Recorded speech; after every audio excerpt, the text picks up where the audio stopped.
Jom kenali cara penggunaan laluan taktil sekarang. Laluan taktil disediakan khususnya untuk membantu individu ketidakupayaan penglihatan bergerak dengan lebih selamat dan berdikari di kawasan awam. Sebenarnya, laluan ini mempunyai permukaan yang timbul dan boleh dikesan melalui sentuhan kaki ataupun tongkat. Terdapat dua jenis permukaan utama pada laluan ini. Pertamanya, jalur panjang dan lurus. Jalur panjang dan lurus ini menunjukkan arah untuk berjalan terus. Kedua ialah permukaan berbentuk bulat atau berbintik-bintik. Permukaan ini pula merupakan isyarat supaya berhenti seketika dan lebih berhati-hati kerana mungkin terdapat persimpangan, perubahan arah atau alangan di hadapan. Sekarang, mari kita mengenali cara penggunaan laluan taktil dengan betul.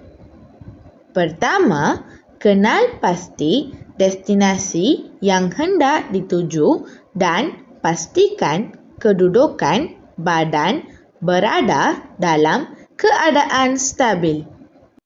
Kedua, gerakan tongkat secara perlahan di hadapan untuk mengesan permukaan laluan. Seterusnya, apabila tongkat menyentuh jalur panjang dan lurus yang timbul, teruskan berjalan di atas jalur tersebut dengan langkah yang perlahan dan terkawal. Pastikan tongkat sentiasa berada di hadapan untuk mengesan sebarang perubahan permukaan.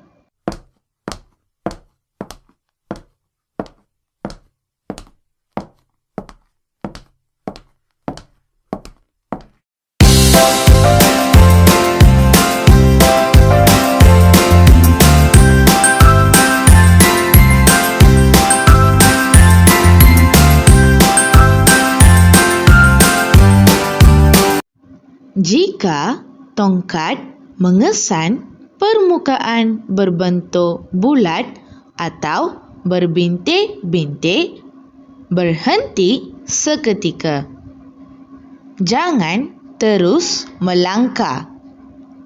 Dengar bunyi persekitaran seperti bunyi kenderaan atau pergerakan orang ramai untuk membantu anda menentukan arah yang betul. Selepas itu, gunakan tongkat untuk mencari semula jalur lurus yang menunjukkan arah pergerakan. Apabila jalur lurus ditemui, teruskan berjalan sehingga sampai ke destinasi yang dituju. Itu sahaja cara penggunaan laluan taktil.